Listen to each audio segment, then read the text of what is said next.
Les invitamos a escuchar Hay mucha gente buena, un programa que dirige Almudena Delgado.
Pararse y pensar es la propuesta que recientemente acogieron miles de personas en Madrid. Esta noche, uno de los impulsores de esta iniciativa, Javier Fernández, nos cuenta cómo lo que empezó hace unos años con 5 amigos se ha convertido en una red mundial de jóvenes que buscan la verdad.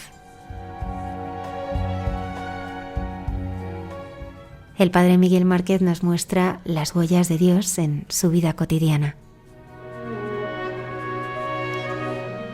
Las mujeres de la tribu de Asher tienen un papel destacado en la historia. Nos las descubre Cayetana Jairi Johnson. La hermana Carmen Pérez y José Manuel Palomeque reflexionan sobre lo que significa para nuestra vida ser morada del Espíritu Santo. Buenas noches y bienvenidos una madrugada del viernes más a nuestro programa. Muchas gracias por estar ahí. Comenzamos.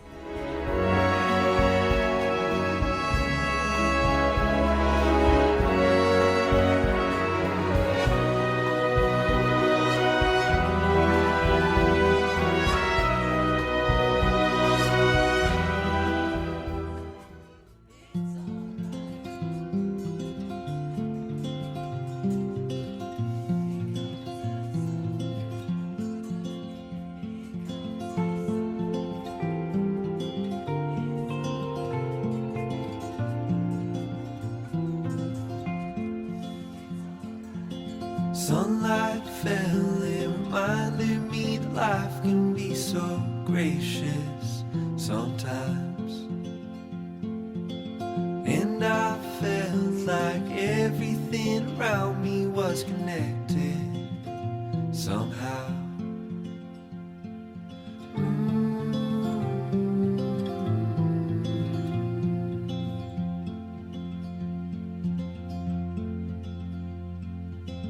At night I hear the rhythm of the ocean as it breaks on the shore. And I think about all the things that I am grateful for. And they say, hold on to the ones you love, keep them close to you. And they say, hold on to this time we have, and let the light shine through.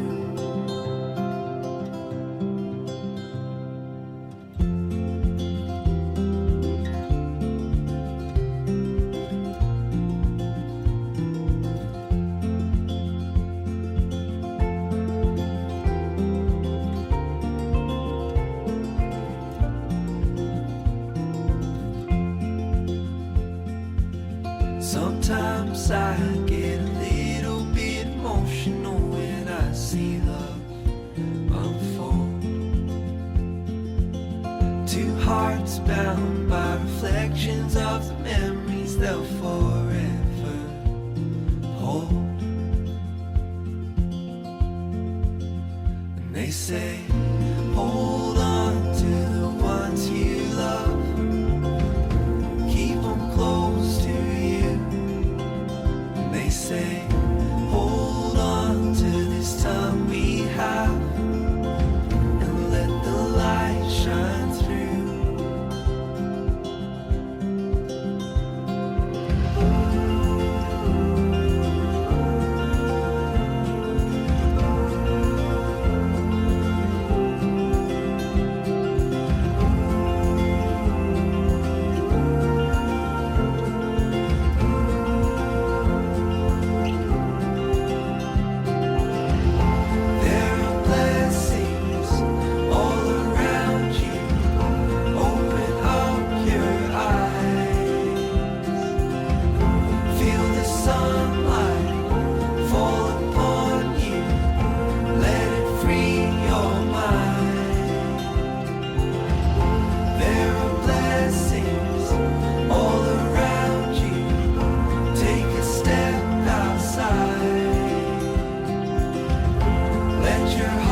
They say, hold on to the ones you love.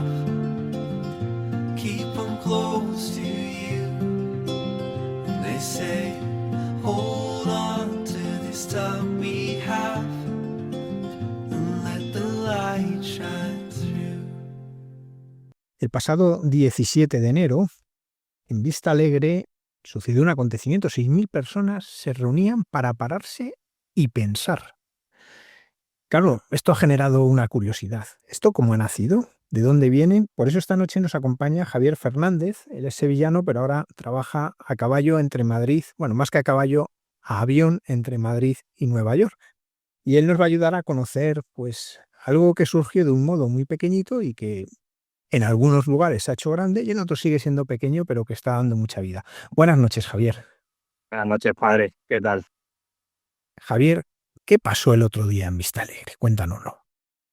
Pues la verdad que no se puede, había que estar ahí para entenderlo, pero lo que pasó en Vista Alegre es que, por un lado, un grupo de amigos que hace 3 años empezó a organizar una cosa que se llama Cinglaos, junto a otros amigos que han montado un podcast que se llama La de Tres, junto a otros amigos que han montado un podcast que se llama Terra Ignota, que entre nosotros nos conocíamos, tuvimos la idea de organizar un gran evento donde por un lado se hablase de los problemas reales de la gente. Luego explicaré qué es un cinglao, pero bueno, es un evento donde la gente se para, piensa y se dialoga. Es decir, se habla mucho de los cinglaos. Y llevamos más de 400 cinglaos en más de 52 ciudades del mundo y nos hemos dado cuenta que hay una serie de problemas en la gente joven que se repiten continuamente en los cinglaos. Entonces queríamos organizar un gran evento, un gran diálogo de 6.000 jóvenes, como 6.000 personas, porque había gente de todas las edades, con el objetivo de, uno, de hablar de los problemas reales de la gente, y dos, porque claro, el nombre, mucha gente nos pregunta, oye, ¿y ese nombre, el despertar? Suena como a secta, ¿eso qué es? Nos lo dijo a más de uno en Twitter y tal. Bueno, ¿qué queréis despertar? Bueno, pues lo que queríamos despertar no era más que la acción. Es decir, queríamos que la gente joven, que ya hay muchísima, pero que esto sirviese como motor para que mucha más gente se lanzase a hacer cosas por los demás e incluso organizarse, pero de manera desorganizada a su vez, porque nosotros al final no funcionamos, hemos sido más que una plataforma para que la gente se piense y luego lo explicaré. Todos aquellos que han querido hacer cosas le hemos conectado entre sí, pero bueno, se lo explico luego. Entonces, bueno, ¿qué pasó el 17 de enero? Pues que 6.000 personas se plantaron en Vista Alegre, se abrió un gran diálogo en torno a los 3 problemas identificados, que eran fragmentación social, precariedad laboral y falta de sentido, búsqueda de sentido. Y bueno, yo creo que fue un día de mucha esperanza, donde hubo gente en el escenario que compartían visiones muy distintas, pero donde todo el mundo se respetó y donde la gente yo creo que se lo pasó muy bien y salió, oye, yo creo que lo más interesante de todo esto es que detrás de lo de Vista Alegre, después, detrás del despertar, esa semana muchos medios nos escribieron, oye, ¿quién está detrás de esto? Es un movimiento religioso, es un partido político, vais a presentar un partido, un tal. Y al final no había más que 300 voluntarios, gente, cada uno de su padre y de su madre, gente que no compara en muchas cosas, podemos tener punto de vista distinto, pero gente que quiere mejorar la sociedad, simplemente. Y entonces, bueno, yo creo que eso a mucha gente le llamó la atención. Yo creo que es un síntoma de, bueno, esa misma semana hubo dos eventos grandes más en otro ámbito, en el ámbito de la espiritualidad. Esto era en el ámbito de la cultura, pero yo creo que esto quiere decir que están pasando cosas, que están habiendo cambios sociales y que hay mucha gente haciendo cosas por los demás. Todo lo que vemos en las noticias por lo general es negativo y sin embargo están pasando cosas en paralelo que yo creo que son muy positivas. Yo creo que lo de Vista Alegre fue nada más que un síntoma de ello. Has apuntado una cosa, que están pasando cosas, que con los jóvenes están pasando cosas. Y hablabas de problemas reales. ¿Mm? ¿Cómo percibes esto? ¿Cómo percibes que hay muchos jóvenes que empiezan a estar cansados de un relato, de un enfrentamiento, porque mezclar a gente que piensa distinto hoy es muy complicado? ¿Por qué ves que empieza a haber este movimiento de jóvenes que quieren algo distinto? Bueno, pues porque yo creo que las soluciones, hay una serie de problemas reales, que nosotros hemos identificado 3, pero vamos, seguro que hay muchos más, y las soluciones que nos plantea la sociedad son por lo general las ideologías, y yo creo que cualquier persona, vamos, que la gente mucha gente se ha podido dar cuenta que la ideología no solo es respuesta. Y en lo positivo, que hay mucha gente buscando sentido y mucha gente que lo está encontrando y que lo está encontrando en otros sitios. Pero yo creo que sí, que al final, ¿por qué está pasando esto? ¿Por qué está habiendo este cambio social? Yo creo que es por muchos factores y no soy ningún gurú, evidentemente. Pero mi opinión es que es el suma de varios factores. Uno es que el joven es rebelde de por sí. Entonces, oye, es verdad que, oye, esa rebeldía puede ser buena, puede ser mala. Yo que sé, en mayo de 68, mi opinión fue nefasta, viendo los resultados de luego, pero era una rebeldía. Y esa rebeldía se puede canalizar también hacia el bien. Y luego también que que esos problemas que hay, pues, oye, que las soluciones que da la sociedad, pues quizás probablemente para la gente sea insuficiente. Que nosotros es verdad que siempre decimos una cosa, luego explicaré qué son los cinglados, porque más de uno no lo sabrá, pero es el origen de todo esto. Pero básicamente, detrás de esto hay 300 voluntarios, más de 300 en todo el mundo, que tienen el objetivo de crear espacio para que la gente se pare y piense. Y es verdad que los cinglados viene gente de todo tipo, y viene gente de la derecha y de la izquierda, gente creyente, gente atea, pero luego ves a los voluntarios, que son los que realmente mueven esto, y son los que en la sombra hacen esto posible, y es gente con sentido de trascendencia. Y hay un porcentaje de voluntarios católicos altísimo, y más allá de que sean católicos o no, es gente abierta a la trascendencia, que saben que tienen algo que dar al mundo, y que tienen una misión, y que han nacido para algo, y que ese nacer para algo también implica el salir de uno mismo, el tal. Y, entonces yo creo que aunque en Vistalegre no se habló de eso, mucha gente volvió, los días después tuvimos resaca emocional, tenemos como el corazón encogido, pero yo creo que fue más por eso que por lo que se habló en sí, que lo que se habló estuvo muy bien, pero fue el hecho de, oye, darle gente que haya haciendo cosas por los demás y, y tratando de cambiar las cosas. Pero bueno, yo creo que al final tenemos, volviendo a lo de antes, a los problemas identificados, si nos centramos en lo negativo, pues oye, el suicidio es la segunda causa de mortalidad juvenil hoy. Que haya tantísima gente que se suicide, evidentemente porque hay mucha gente que no está encontrando sentido. Pero lo positivo, también ves a muchísima gente que sí que está encontrando sentido, mucha gente joven. Yo creo que el ejemplo es lo que al final es lo que se contagia, de lo que se termina contagiando, y lo que... Entonces, bueno, no sé si he respondido a su pregunta, pero... Sí, me gustaría que vayamos a los orígenes. ¿Cómo empieza todo esto? Pues esto empieza en marzo de 2020, en la pandemia, el 13 de marzo.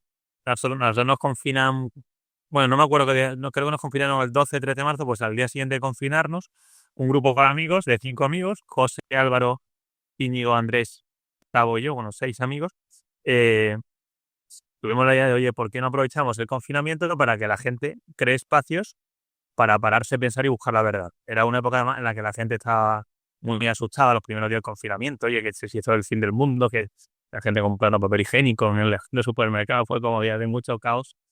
Le digo, oye, estaría bien todos los días pararse de 8 a 9 para pensar, y que la gente aproveche esto para cultivarse interiormente, porque ahora que vamos a estar en casa vamos a tener mucho tiempo. Entonces, se llamó It's Time to Think, que es hora de pensar, que es, oye, el confinamiento es hora de pensar. Y el caso es que esto funcionó muy bien. En los 2 meses de confinamiento se conectó mucha gente, y al año siguiente seguimos haciendo, no eran más que directos, que la mayoría además no están ni subidos a YouTube, pero donde se llegaron a conectar más de 7.000 personas en directo a alguno, y donde invitamos a alguien a una persona que nos hacía pensar en pocos minutos, y luego se abría un diálogo con la gente. Pero nosotros actuábamos de moderadores y cualquiera podía entrar, preguntar y conectar con el ponente. Y el caso es que en 2022 nos damos cuenta que, bueno, que nos estamos desconfinando, y siempre hemos tenido cierta tendencia a lo presencial y a los pequeños números, y que el hecho de que se conecte mucha gente online sabíamos que estaba bien, pero que al final lo que te cambia la vida por lo general son los vínculos, que nos da la palabra preferida. Entonces dijimos, oye, ¿qué tal si aprovechamos toda esta comunidad digital que hemos creado para empezar a crear vínculos presenciales? Entonces se nos ocurrió montar una cosa que llamamos los cinglaos, que eran espacios para pararse y pensar y buscar la verdad, igual que los directos que hacíamos, con la diferencia que nos daba igual el número de gente que viniese. De hecho, tenemos una serie de principios. El primero es lo pequeño es hermoso, es decir, de igual el número de personas que venga, y la calidad de un encuentro no se mide por el número de personas que venga, sino por otras cosas que si queréis podemos comentarlo para no enrollarme mucho. Y el caso es que eh, al final la idea fue, oye, en un espacio, en una galería de arte en La Latina que se llama Codo con Codo, era una galería de un amigo, organizamos una cosa, como decía, llevábamos cinglados y consistía básicamente en 4 fases. Lo primero, el evento era a las 8, los voluntarios llegamos a las 6 y de 6 a 8 preparamos el espacio de este grupo de amigos. Realmente fueron otros, porque estos amigos, muchos empezaron a trabajar, tal, y un poco saliendo del proyecto, y ahí lié a otro amigo nuevo, que es Javi Roca, que es con quien empezó los cinglados, y con Javi Roca pues liamos a mi mujer, a mi hermana, él también avisó a quien era su novia por aquel entonces, a amigos, y el caso es que éramos un grupo de voluntarios, y ese grupo de voluntarios son los que organizan el primer cinglado. Entonces, los voluntarios llegamos 2 horas antes, y de 6 a 8 preparamos el espacio, convertimos el espacio en un hogar, básicamente, y la gente llega a las 8 y se encuentra en un espacio, oye, que es acogedor, y con un grupo de gente que le ofrece una cerveza, una bebida, una Coca-Cola, un agua, lo que fuese. Nos tomamos algo y a las 8:30 viene la charla. Entonces la charla son solo 18 minutos, y aquí la gracia es que todo el mundo sabe el ponente, pero nadie sabe el tema. El tema es sorpresa. Entonces el ponente tiene 18 minutos para hacernos pensar, luego se abren 50 minutos de diálogo, de preguntas y respuestas, y luego 1 hora y media, 2 horas, donde la gente se levanta y sigue la conversación de manera informal, con cena, llegan las pizzas, etcétera. Al final es un plan muy económico, donde cenas y donde durante 4 horas estás conociendo gente interesante en torno a grandes conversaciones. Y todo el mundo bien recibido. Es decir, es un espacio para buscar la verdad de distintos ámbitos. Y el caso es que esa idea, que en el primero fuimos 40, en el último hemos sido 6.000, así que imagínese cómo es posible pasar de 40 a 6.000. Pues la gracia es que nosotros en ningún momento hicimos esto pensando en nuestros amigos, es decir, en ningún momento pensamos en llenar Vista Alegre 3 años después. Y el caso es que esto fue en octubre del 22. En diciembre del 22 una amiga nos dice de montarlo en Barcelona, Claudia, y monta el primer cinglado en Barcelona. En febrero un amigo quiere montarlo en Sevilla y se monta en Sevilla. En marzo se monta en Málaga, y de repente en abril pasa una cosa, que hay gente que nos empieza a escribir que no conocemos de nada, que lo quiere montar en su ciudad. Y al año estábamos en 20 ciudades y se abre en Múnich, el segundo país fue Alemania, y 3 años después hemos abierto en 52 ciudades de 12 países del mundo. Hay 30.000 personas que vienen al mes a un cinglado, y la gracia de todo esto es que las 52 embajadores que han empezado esto en su ciudad, nosotros conocíamos previamente a los 4 primeros, al resto no conocíamos a ninguno. Entonces es gente que nos escribe por redes sociales que quiere montarlo. Si aquí alguien que está escuchando quiere montar un cinglado en su ciudad y no está en cinglado todavía, no ha llegado, lo que era fácil como escribirnos, da igual al punto del mundo donde esté. Ahora estamos viendo incluso el primer país africano donde vamos a abrir. Mañana se abre en Nueva York, la semana pasada se abrió en Guatemala. Entonces, al final el procedimiento es que cualquier persona puede escribirnos y montar esto, y nosotros le ayudamos con toda la logística y le explicamos la idea para que lo implante en su ciudad. Entonces, esa es un poco la historia. Ahora, lo dicho, estamos en 52 ciudades, y hace unos meses en Madrid vienen unas 500 personas al mes. Entonces, hace un año, por estas fechas, pensamos, oye, ¿qué tal si tratamos de llenar Vista Alegre, o de hacer un gran evento en Vista Alegre para hacer el cinglado más grande que hemos tenido hasta ahora, y tener un encuentro también donde venga gente de todo el mundo, voluntarios de todo el mundo? Entonces, detrás de lo de Vista Alegre hay una cosa que no se vio, yo creo que vio lo pudo detectar, pero que había más de 200 jóvenes que venían de todo el mundo a echar una mano y ayudar a montarlo, y yo creo que eso fue muy, muy especial. Entonces, al final, nosotros tenemos una comunidad muy clave, que es la de los voluntarios, que es los que montan estos. Tenemos convivencia cada 3 meses. Ahora vamos a organizar un Camino de Santiago solo para voluntarios, y cuidamos mucho de la comunidad de voluntarios. Y luego, a partir de ahí, los voluntarios implantan esto en su ciudad y crean comunidad con la gente que va a los cinglados. Y ya para terminar, en paralelo nos dimos cuenta que los cinglados se podía hacer una charla al mes, podía saber a poco. Desde hace unos meses lanzamos The No MBA, que es el No MBA, que es básicamente una escuela de humanidades. Entonces queremos que la gente aprenda a cultivarse interiormente todos los días. Entonces hemos lanzado una escuela que tiene el objetivo de ayudar a la gente a encontrar su propósito, que aquí Fabrice Hayak, el filósofo francés, me acuerdo cuando le explicamos el proyecto, que él es profesor en Nomba, me acuerdo que me dijo, joder, Javier, me gusta todo, pero hay una serie de cosas que no veo. Me dio una serie de indicaciones y una de ellas fue insistir mucho en la búsqueda a propósito, pero yo creo que tenéis que andar más en la búsqueda de misión. Me decía, una cosa es el propósito que nace de dentro y a veces puede ser egocéntrico, mientras que la misión viene de fuera. La misión viene de fuera y tu objetivo en la vida es aprender a escucharlas. Bueno, pues probablemente cambiaremos la palabra propósito por misión porque me convenció, pero, pero al final la idea de Nomba es cultivarse interiormente en torno a grandes saberes, filosofía, antropología, historia, incluso teología, con el objetivo de aprender a pensar, de aprender aquellos saberes que siempre nos han planteado como inútiles, pero nosotros consideramos que son los más esenciales, y más ahora, incluso en el ámbito laboral, ahora con la inteligencia artificial, ejecutores como la IA, pues, es decir, la IA va a ser imbatible a la hora de ejecutar, pero la creatividad humana, que nace del alma humana, eso es lo que hay que potenciar ahora. Pero bueno, con todo esto, ahora estamos, digamos, con varios proyectos, pero hay dos principales que son los Cinglaos y por otro lado de No MBA.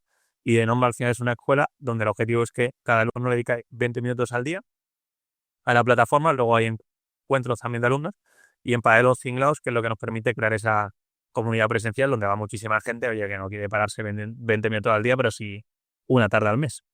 Entonces eso es un poco la historia completa.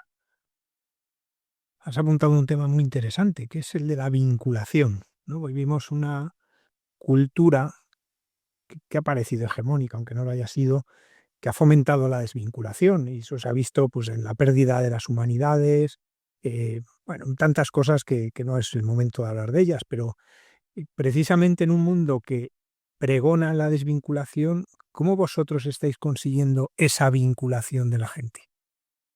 Eso, al final, nosotros lo que buscamos es generar la vinculación, en nuestra opinión, se genera desde lo presencial. Pero un vínculo digital es un vínculo. Y nosotros, cuando hablamos de comunidad, para nosotros una comunidad se basa en los vínculos. Y eso nace de la presencialidad. Pero, por ejemplo, nosotros a nuestro alcance digital no le llamamos comunidad. Si quien nos comenta en Instagram, pues para nosotros no es comunidad. Pero bueno, eso habría que bajar el concepto de comunidad.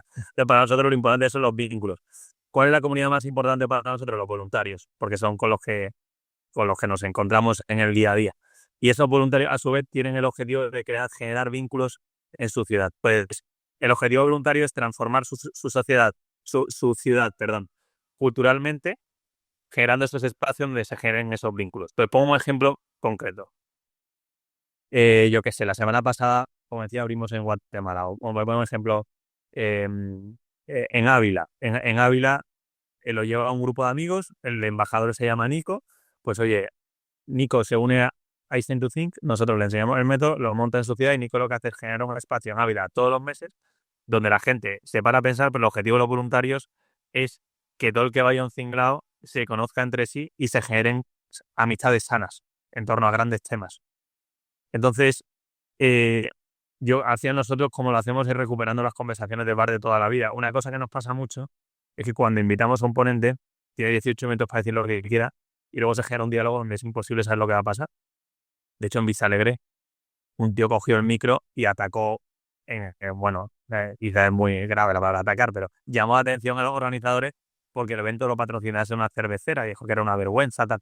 Es decir, que son espacios libres, de verdad, y pasan cosas que no esperas. Y entonces dices, joder, habéis organizado 400 cingrados, este año se van a organizar más de 200 espacios donde no tienes ni idea de lo que va a pasar, qué va a decir el ponente, qué diálogo se va a generar. Lo mismo, en cualquier momento alguien, yo que se prende fuego al espacio.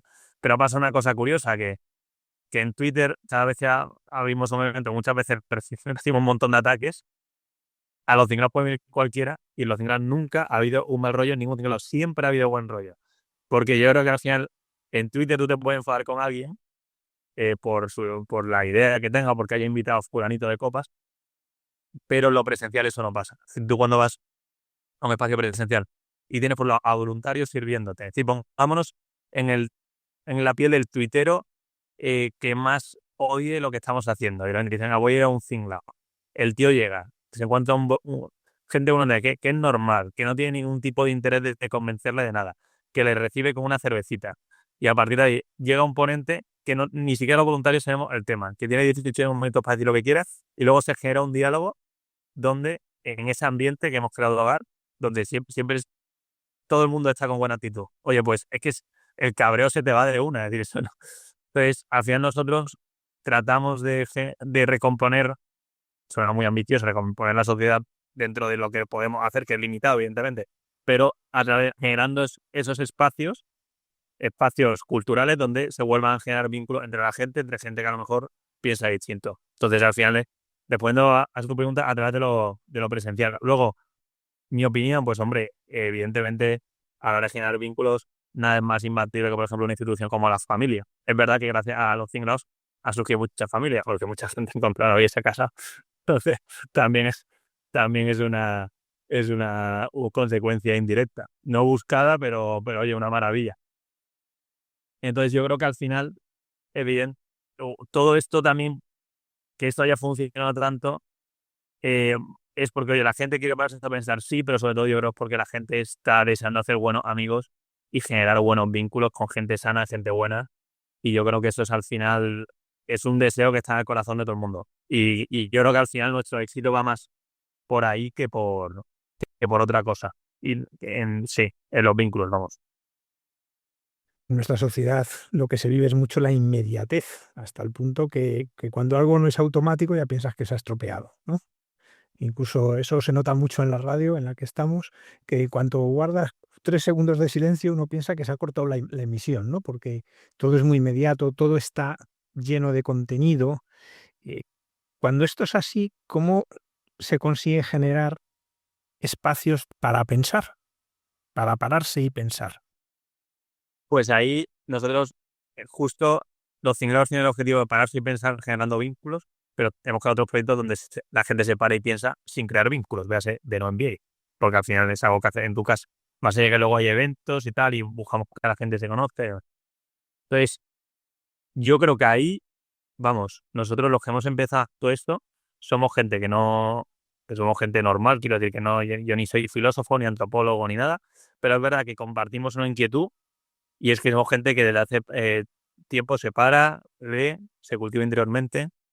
eh, y yo creo que por eso, es decir, si en marzo de 2020 se nos ocurre empezar esto, es porque teníamos un deseo en el corazón que se ha ido cultivando a través del cultivo interior. Eh, y entonces, respondiendo a su pregunta, yo creo que para eso sí, clave el silencio. Aquí ya entra mi opinión personal, que no la diste to Think, como organización civil formada por mucha gente, pero usted me pregunta a mí, para mí la clave es la oración. Yo particularmente sin la oración y sin los sacramentos, pues no, en ningún momento se me habría ocurrido lanzar nada de esto. Y en lo que es pararse a pensar, que cualquier persona yo creo que puede pararse y pensar sin necesidad de ser creyente, a mí me parece esencial el silencio, es decir, hacer silencio, aunque sea un rato todos los días, y en mi opinión la rutina. Y esto es opinable, por supuesto, pero mucha gente, pues nada, sobre la radio de no envíe y todo eso, nos pregunta, joder, quiero leer, y yo creo que al final leer es complicado leer un día al mes 5 horas. O yo creo que al final la lectura es algo que metes en tu día a día y tratas de parte aunque sea 10 minutos, o imposible. Igual con la oración, igual con cualquier cosa que te cultive por dentro. Entonces yo creo que para generar esos espacios para pararse a pensar, lo primero es pararse. Entonces, yo creo que realmente es complicado si no nos paramos, entonces tratar de hacer silencio interior. Dentro de pararse, hacerlo de manera rutinaria, creo que es realmente complicado pararse si llevas un año sin pararte. La única forma de pararte si llevas un año sin pararte, en mi opinión, pues puede ser, oye, retirarte, te vas una semana de retiro, un fin de semana y te terminarás parando, pero todos los que hemos vivido eso sabes que necesita unas horas o incluso un día o 2 o 3 para parar el carro. Y lo ideal yo creo que no es tanto eso, que, vamos, que también, por supuesto, que también me parece buenísimo, pero lo ideal es saber integrar eso en tu día a día. Y la única forma es buscando espacios donde eso se haga posible y buscando incluso a veces un sitio. Yo tengo en mi casa un escritorio que no es donde trabajo, que es donde me paro todos los días. Y entonces intentar sacar ratos y tener un plan de vida donde eso sea posible. Yo creo que es la única forma y por eso hemos lanzado en MBA. Oye, los cinglados para generar vínculos están muy bien, pero necesitamos, creo que la gente necesita todos los días pararse. y cultivarse por dentro. Un hecho también cierto es pues, la cantidad de aparatos digitales que nos acompañan en los que llevamos la vida, ¿no? Porque en un teléfono móvil te despiertas con el teléfono, tienes tu dinero a través del teléfono, tu trabajo muchas veces fichas a través de tu teléfono, muchas de las cosas pues, llegan al teléfono, eh, vigilas a tus hijos a través del teléfono, vigilas a tus padres mayores a través, o sea, al final la pantalla parece que va llenándolo todo, ¿no? ¿Por qué es necesario tomar distancia de las pantallas para poder pensar? Pues porque, un poco lo que decía antes, si al final, antes de pensar hay que pararse y es imposible pararse si tienes una pantalla en la mano. Yo creo que ahí también ya depende de la rutina de cada uno. Yo creo que es necesario tener, vamos, ratos, incluso horas sin pantallas accesibles al día. Yo lo que intento hacer es, entonces, ese momento que digo, pues en mi caso de oración y de lectura, nada más levantarme, intento levantarme pronto para que me dé tiempo y no enciendo el móvil hasta que no he terminado. Yo enciendo el móvil ya, pues a la hora y media de haberme levantado. Si la primera hora y media de que me despierto no tengo móvil. Entonces, para mí eso es clave. E intento apagarlo también una hora antes de acostarme. Luego durante el día es una locura porque mi trabajo es muy con móvil, muy con teléfono. Y sí, yo sé que sin eso yo no podría. Pero bueno, que depende también de la realidad de cada uno, ¿no? No quiero decir que esto sea la regla que debe seguir todo el mundo, pero en mi caso, yo creo que este tipo de cosas hay que bajarlo a, a- a objetivos concretos, vamos, y a rutinas concretas. Y en mi caso esa es la rutina que necesito. Y yo creo que sí que, en mi opinión, todo el mundo necesita ratos desconectados al día, de desconexión digital. E incluso sé que esto yo no lo hago, la verdad, pero bueno, me encantaría. No tengo esa capacidad, pero sé que hay mucha gente que se pasa incluso ya pues un día. Yo me acuerdo de un vídeo de Charlie Kirk que decía que él desde el viernes por la noche hasta el sábado por la noche, o sea, se pasa todas las semanas 24 horas, no tocaba el móvil, lo tenía apagado y estaba solo con su mujer y sus hijos y centrado en lo que está haciendo y estaba 24 horas con el móvil totalmente apagado a la semana. Yo eso no lo hago, me encantaría hacerlo, pero sí que al menos intento hacerlo todos los días, durante franjas concretas. Javier, hay un tema mucho más de fondo. En un mundo que piensa que la verdad no existe, que cree que hay opiniones, pero desconfía de la posibilidad de una verdad, ¿vosotros creéis en la verdad y que esa verdad es alcanzable? Por supuesto, es decir, hay diferencia Listen to Think de mí, ¿vale? Yo voy mucho más, digo, doy mucho más paso, pero Listen to Think como movimiento solo creo una cosa y es que la verdad existe, ya está. Ahora, Listen to Think como movimiento no sabe qué es la verdad, que hace generar espacios para encontrarla. Entonces, a partir de ahí, invita a personas que consideramos son personas con criterio propio, y personas muchas veces diferentes entre sí. Y hemos invitado muchas veces a personas que no son creyentes. Y dentro del criterio propio, los cinco no suele ser sobre qué es la verdad. Pues oye, a veces es en tema, lo mismo un mes se habla de inmigración, al mes siguiente se habla de poesía, al mes siguiente hay tantísimos temas por los que uno se puede cultivar y a raíz de eso también buscar la verdad. Entonces, eso, digamos, East Lucing como movimiento, para responder a su pregunta, piensa que la verdad existe y es lo único que cree y lo que quiere poner de moda es esa búsqueda de la verdad. Yo me acuerdo que al principio dijo, no me acuerdo a quién le dije, queremos hacer atractiva la verdad. Entonces me corrigieron, muy bien corrigiendo, no, la verdad ya por sí es atractiva. Vosotros sí queréis ser atractivo a buscar. O sea, y yo, sí, pues toda la razón del mundo. Entonces, pues oye, intentamos hacer atractivo esa búsqueda con espacios donde es sencillo estar y tal. Pero, y a partir de ahí, yo sí que creo, se lo escuché una vez a Diego Garrocho en un cinglado, que decía que el relativismo ha terminado. eh, que llevamos mucho años hablando de relativismo, pero que esa época en la que la gente no creía en la verdad, es decir, cada vez hay menos gente que piensa que cada uno tiene su verdad. Y lo que pasa es que quizás ahora se están imponiendo sistemas morales alternativos. Oye, la verdad es esta, pues yo qué sé, pues todo el conocido movimiento woke. El movimiento woke, vamos, en mi opinión, no piensa que la verdad es relativa, te dice, oye, la verdad es esta. Y tiene ideas muy claras en torno a ciertas cosas. Y cosas que, en mi opinión, están fuera de la realidad humana. Es que si tú el ser humano antropológicamente te das cuenta que la verdad es otra cosa. Entonces, sí que es verdad que yo no sé si cuando estudie en esta época dentro de 100 o 200 años, quizás esta época la estudien como una época ya incluso post-relativista. Y el tema es, el otro día a Juan Sotibars, que es un columnista que ahora está súper de moda y es muy polémico y tal, y nosotros le admiramos mucho, un tío muy, vamos, tío muy real, que le invitaron a un podcast a la E3 y entonces le preguntaron por lo de Vista Alegre y entonces dijo, yo voy a Vista Alegre porque además eh, dice, yo no soy relativista, dice, yo creo que la verdad existe, pero yo no sé qué es la verdad, dice yo, y muy probablemente yo tengo una visión contraria a lo que consideréis vosotros que es la verdad. Se lo decía al entrevistador, el entrevistador era católico, era Luis Gracia. Y entonces Soto no es creyente, vamos. Pero decía, sin embargo, lo que organizáis vosotros, a mí me divierte ir y quiero ir porque estoy en esa búsqueda y, y de alguna manera, no sé con qué palabra lo decía, pero en el cómo vivís y en cómo tal, oye, sé que aquí hay algo atractivo. Entonces, yo creo que hay muchísima gente en ese proceso, muchísima gente.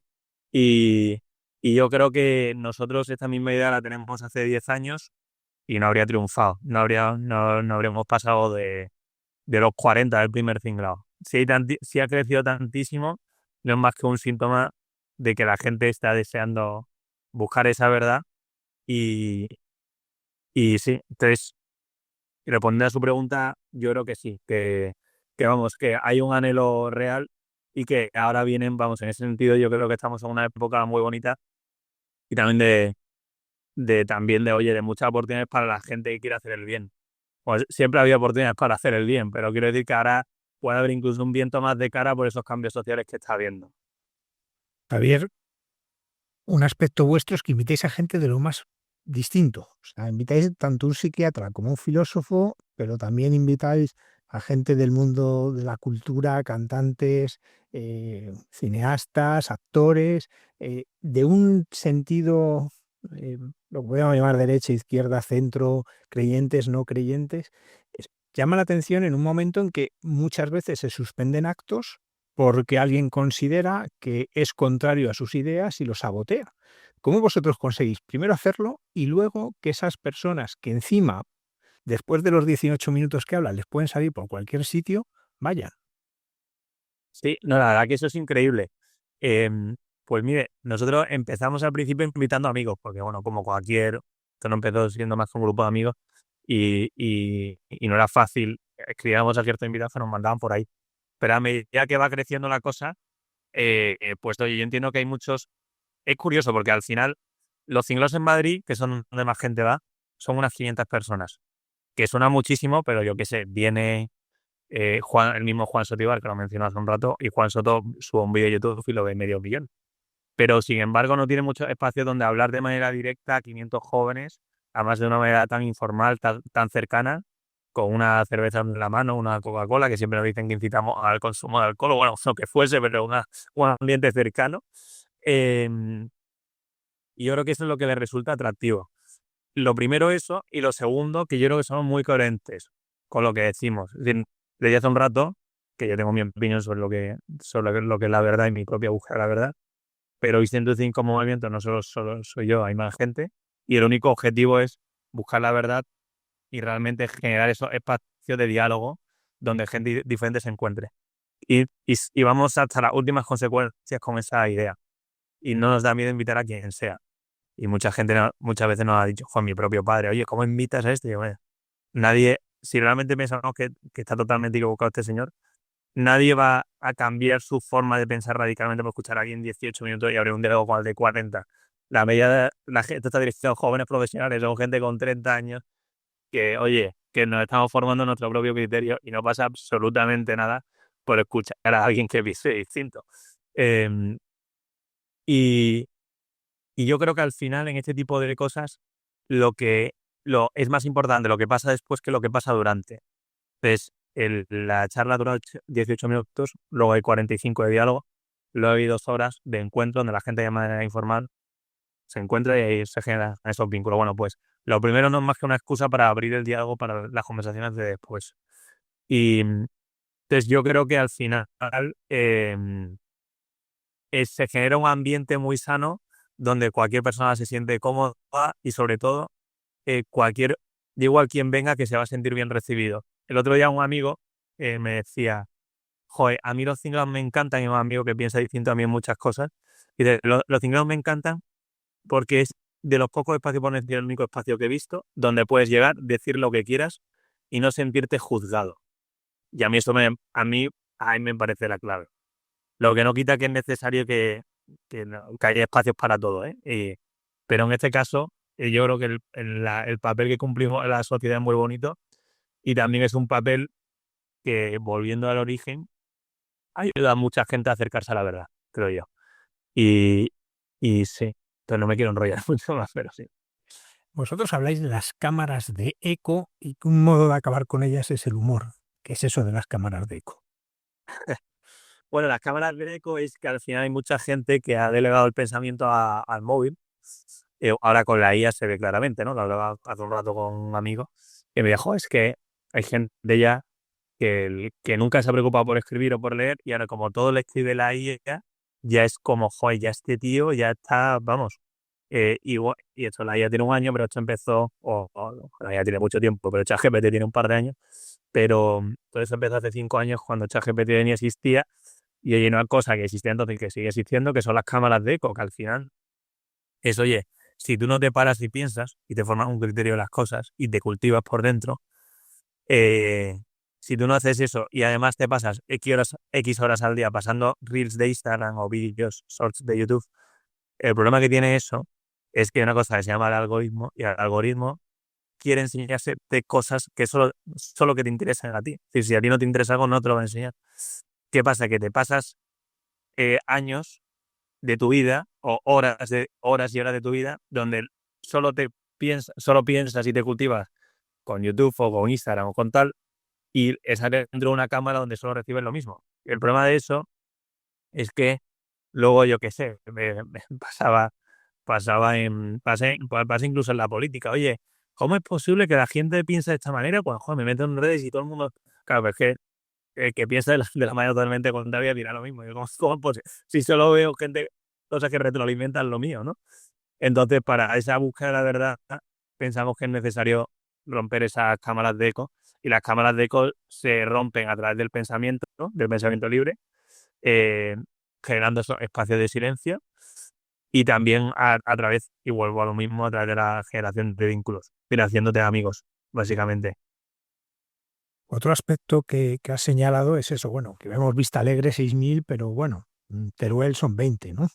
Y cuidáis con el mismo mimo los 6.000 de Vista Alegre que los 20 de Teruel. ¿Cuál es la raíz de que lo viváis así? Joder, muy buena pregunta. Además, nunca me había preguntado esto y yo creo que es que la clave está sinceramente aquí. Yo me acuerdo, para responder a esa pregunta voy a contar una anécdota, que hace un rato contaba que esto creció de repente. En 2022 empezamos los cinglados y en el 23 estamos en 12 ciudades. Y me acuerdo que tuvimos al año, decidimos organizar una reunión de voluntarios, donde vinieron voluntarios de todo el mundo, bueno, de toda España, perdón, y también de Múnich, que era donde estamos por aquel entonces, y luego una reunión en el IS, un amigo nuestro es profesor en el IS y nos dijo, oye, CEO del IS, tengo aquí una sesión para presentar ITT, cuáles son vuestros principios, vuestra misión, porque hay mucha gente que se unido a esto y no lo sabrá. Entonces este amigo, Ricardo Calleja, hizo una actividad que le llamó el fuego sagrado. Entonces preguntó, oye, ¿por qué creéis que esto ha crecido tantísimo en este año? ¿Y qué creéis que es lo que se mantenga en el tiempo? Es decir, que si esto siga creciendo, que no se os vaya la perola y que se mantenga. Entonces eso le llamaba el fuego sagrado. Entonces hizo una actividad y al final yo creo que nos dimos cuenta de las dos claves que había hecho que esto creciese tanto. Una era esa apertura a la trascendencia, es decir, la gente tiene sed de trascendencia. Y dos, era esa generación de vínculos entre voluntarios. Es decir, que para nosotros lo importante no es tanto el número de gente que venga, sino el número de gente que queda al final. Es decir, el número de vínculos que salgan de ahí, o el número de amistades. Entonces, claro, teniendo en cuenta eso, un cinglado en Teruel, donde 20 personas en Teruel se encuentran para hablar de grandes temas, tal, oye, puede ser igual de transformador como un evento de 6.000 personas. El evento de Vista Alegre al final no buscaba más que generar un impacto, un chute de esperanza, primero en nuestro propio voluntario y luego en la gente. Pero luego el día a día eso se diluye, al mes a la gente se le ha olvidado. Que lo que queda al final es ese grupo de 20 de Teruel que quedan todos los meses, o los 40 de Ávila, o los 100 de Sevilla, o los 500 de Madrid, pero esa gente que de manera recurrente se ve y de manera recurrente se cultiva y hace amigos. Entonces, para nosotros lo importante está en lo de Teruel. Lo de Vistalegre, ¿por qué lo hacemos entonces? Pues porque luego sabemos que el ser humano es como es y que el hecho de ver un estadio lleno con tanta gente buscando lo mismo que tú, eso te llena de esperanza. Y eso, oye, pues para un católico es como el católico que vive de JMJ. Oye, pues en la JMJ, sea, dentro de 3 años lo mismo no puede volver porque tienes niños, yo qué sé. Tu fe no se puede basar en la JMJ. Pero es cierto que, oye, que es un chutazo de esperanza el ver tantísima gente tan alegre que comparte una misma forma de ver el mundo, que está abierta al servicio y que todo el mundo vuelve con el corazón embotado. Entonces, son cosas distintas. Lo de Vista Alegre vamos a hacer otro año que viene y no busca más que generar un impacto grande en la gente, pero lo importante al final son esos 20 de Teruel que se ven todos los meses y eso es lo que queda al final. Y lo de Vista Alegre funcionará en tanto en cuanto en Teruel, en lugar de 20 sean 25. Si no, pues no sirve a nada, porque lo de Vista Alegre es una emoción y las emociones van y vienen. Javier, vosotros a veces cuando habláis, pues este grupo que empezasteis y gente pues, que se ha ido acercando, ¿soñáis en transformar el mundo? Pues sí que soñamos, aunque tenemos dentro de nuestros principios queremos transformar el mundo empezando por tu barrio, porque muchas veces lo del mundo queda muy tal. Entonces, para nosotros, la forma que tenemos de transformar es empezando por lo pequeño, empezando con los 20 de Teruel, con lo más inmediato. Entonces, a nivel de organización, lo único que hacemos es formar embajadores y voluntarios, implanten esto en su ciudad, y el voluntario lo que hace es generar un espacio en su ciudad y centrarse en lo que tiene más cerca. Entonces, para nosotros, la forma de transformar el mundo es empezando con lo inmediato. Y si Vista Alegre se llenó, es porque llevamos 5 años haciendo esto y esa red de vínculos dio lugar a que mucha gente supiese, oye, va a haber un Cinglao en Vista Alegre, joder, esto va a ser la pera, y hay muchísima gente que vino sin saber lo que era porque le dio un amigo, pero al final ha sido todo a través de la amistad. Entonces, para nosotros, la forma que tenemos de transformar el mundo, nuestra visión es a través de la amistad, al final, y a través de lo pequeño. Otra cosa que destaca, y he de decirlo, ¿no? No es fácil entrevistaros porque aquí todo el mundo dice, no, eso, porque en el fondo no queréis protagonismo ninguno. Y por eso te agradecemos mucho que lo compartas, porque no lo haces por afán de protagonismo, sino por auténtico servicio. ¿Por qué este rehuir el protagonismo, no solo de los que empezasteis, sino de muchos de los que formáis parte de esto? Pues mire, eso, justo ayer tuve una conversación sobre esto. Yo estoy viviendo ahora en Nueva York por el trabajo de mi mujer. Teletrabajo para España, mi mujer trabaja en Amazon, la he movido a Nueva York, y bueno, yo teletrabajo aquí y tal, trabajo para España, pero desde aquí. Y el caso es que, bueno, ya que estoy aquí, digo, vamos a montar los cinglaos. Y mañana tendremos el primer cinglao en el IS, va a ser en el IS, que es una institución, bueno, un centro de negocios que no cede espacio.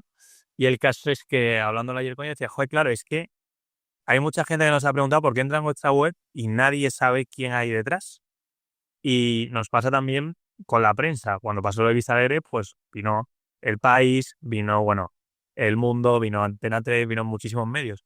Y la pregunta recurrente era, oye, ¿quién está detrás de eso? Y el hecho de que no aparezca por ningún lado es que parece como algo opaco. Oye, tiene que haber algo. Entonces, muchos medios vinieron buscando el relato de, oye, ¿quién hay detrás? Que seguro que hay una institución poderosa que busca algo. Entonces, eso, entiendo que cuando no es transparente, aparecen claramente las caras que hay detrás de esto, tiene esa consecuencia negativa.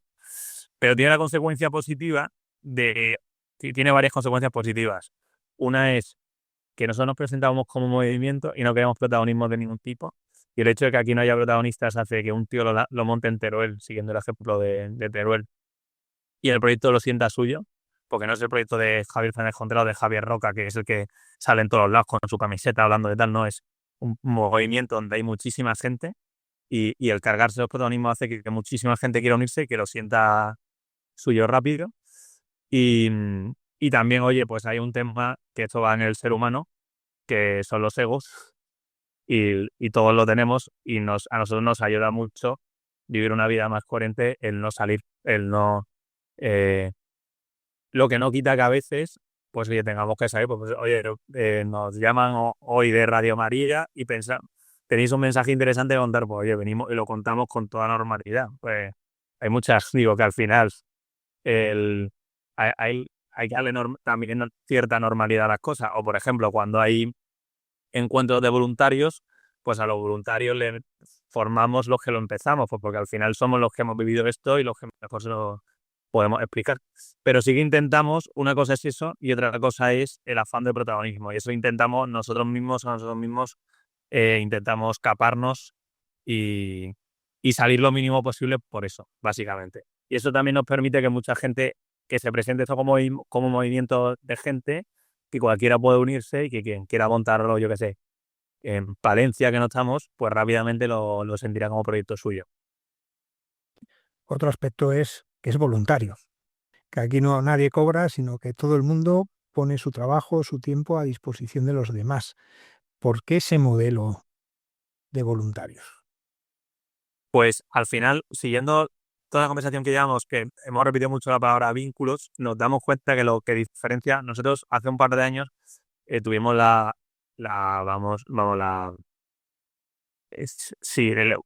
una reunión, básicamente, una serie de reuniones, un parón, un punto de inflexión de hoy hacia dónde vamos, porque eso está creciendo muchísimo y nos está quitando muchísimo tiempo de nuestro trabajo. Y nosotros no debemos tener nuestro trabajo, porque tenemos un pagador, cada uno tiene una empresa o tal. Yo en mi caso trabajaba con mi padre y entonces nos dimos cuenta que había que profesionalizarlo, que seamos gente que se dedicase full time a esto. Pero por otro lado teníamos el miedo de convertir esto en las charlas TED. Y las charlas TED están muy bien, pero son charlas profesionales donde viene un tío que se le paga o no. Bueno, creo que en TED no, creo que no paga el ponente, no sé, pero le pagan o no. Es una charla donde vas, escuchas algo y es algo pues profesional. Y la gracia de lo nuestro es que tú vas a Teruel y tienes, aunque haya 20 personas, hay 5 voluntarios sirviéndote, poniéndote algo, haciendo que todo el mundo se conozca. O mañana en Nueva York, que seremos 100, somos 8 voluntarios y esos 8 nos encargaremos de que todo el mundo se conozca. Eso solo es posible, esa generación de vínculos, en nuestro caso, solo es posible manteniendo este movimiento de voluntarios. Y como la misión está por encima de todo, pues tenemos claro que el modelo es ese. Lo que no quita que las cosas hay que hacerlas sostenibles. Entonces, forma que hemos hecho de hacerlo sostenible, pues ahora mismo los cinglados tienen un precio, la entrada de los cinglados cuesta en medio unos 10 euros, incluye cena y bebidas, y cualquiera que haya organizado cosas pues sabe que con eso es imposible crear una estructura. Entonces, la cinglados tiene una cosa buena que al menos se mantienen, que no cuestan dinero con las entradas, pero no da para tener una estructura fija. Entonces los voluntarios llega un momento en el que como nadie nos pasó, se abrían ciudades y oye, necesitaban soporte en muchas cosas y no dábamos para más todos los voluntarios que estamos en el equipo central.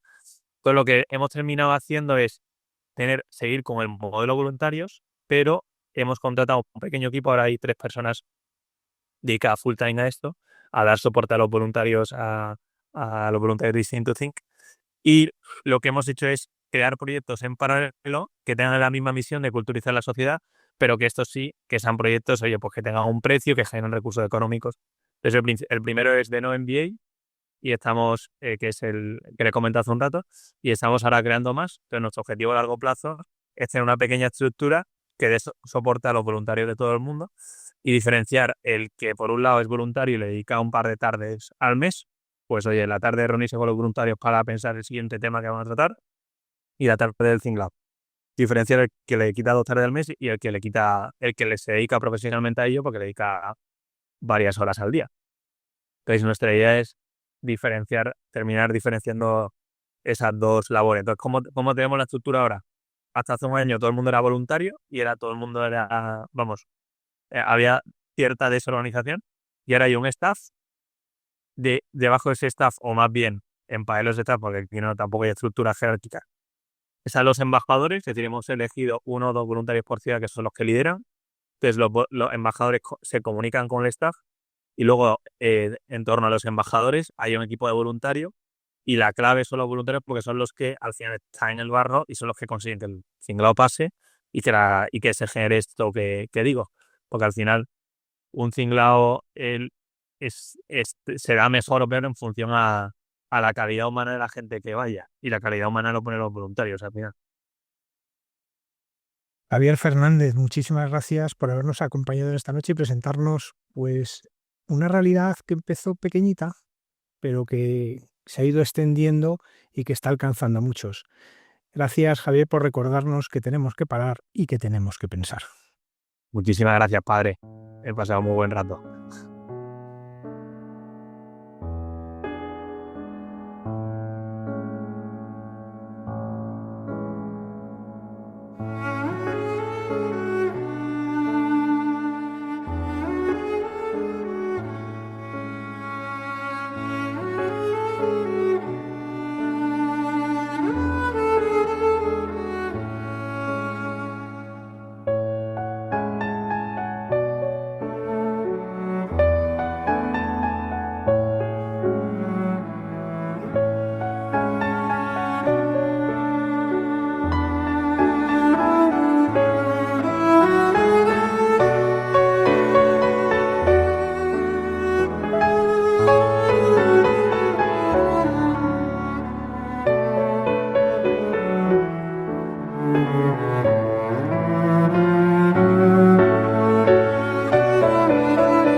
Agradecemos a Javier Fernández que nos haya invitado a pararnos y a pensar para encontrar la verdad que para nosotros es Cristo. Damos paso ahora a el Padre Miguel Márquez y su sección Dios nos hace guiños.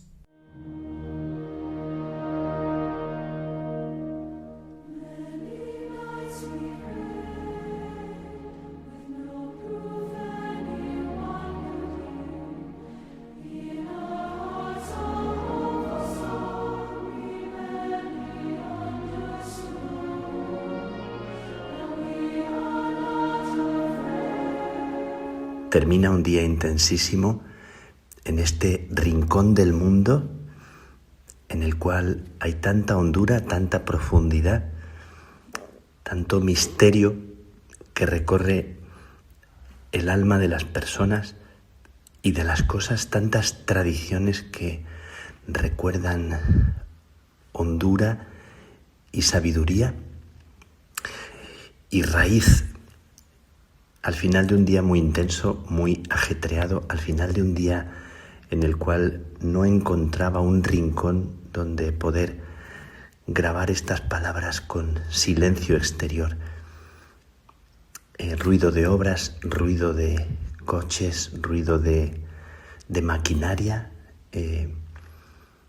ese ruido externo de tantos tipos, también ruido de pájaros muy curiosos, muy interesantes. En este rincón en el que me encuentro, una invitación a un silencio interior, una invitación a descender no como un esfuerzo de la voluntad ni como un esfuerzo del propio deseo, aunque hay un profundo deseo, sino como un dejar, como dice Juan de la Cruz, que la piedra vaya al centro, que busque su centro de gravedad, como un silencio que hiciera falta, como la misma respiración.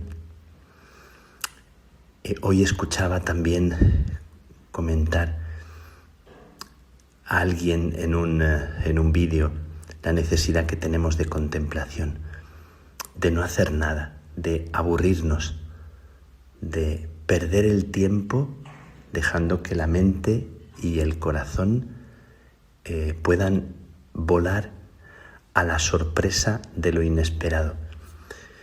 Una necesidad de contemplación, una necesidad de un silencio hondo, ¿verdad? Seguro que quienes me estáis escuchando experimentáis también esta necesidad de una respiración del alma que tiene que ver con el descanso, con encontrar dónde está mi lugar, mi hogar, y acompasar los pasos de la vida a la respiración interior, sin ansiedad, sin prisa, sin aceleración, procurando que la misma respiración se diga a sí misma y que haya por dentro como un dejar que corra la vida, que fluya como el río. En la última canción del cántico espiritual de San Juan de la Cruz, la canción número 40, esa canción dice que nadie lo miraba, Aminadab tampoco parecía, el cerco sosegaba y la caballería a vista de las aguas descendía.